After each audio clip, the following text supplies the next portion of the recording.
پسرم، تو از چیز نترس، فقط در کاغذ بنویس که با کی میمانی، با پدرت یا با مادرت.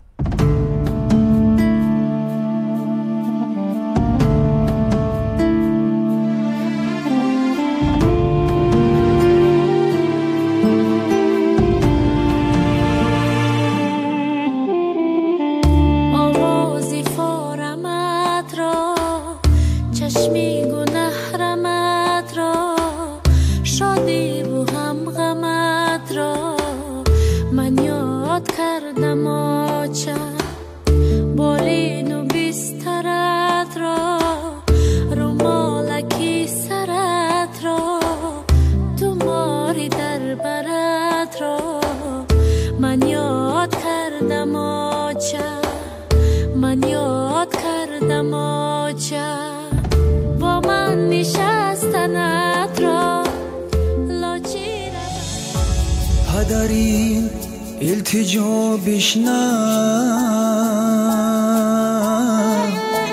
مرو از آشیانی ما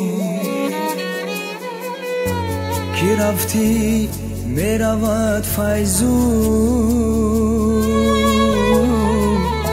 شکوی خاندانی ما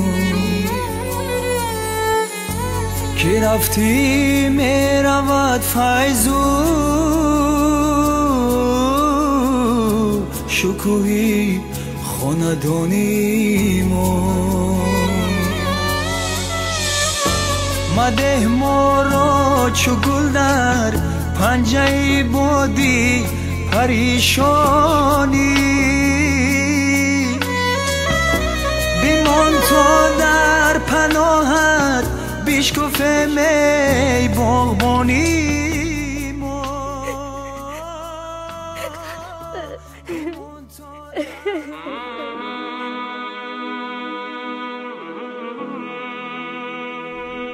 والدان را انتخاب نمی کنم.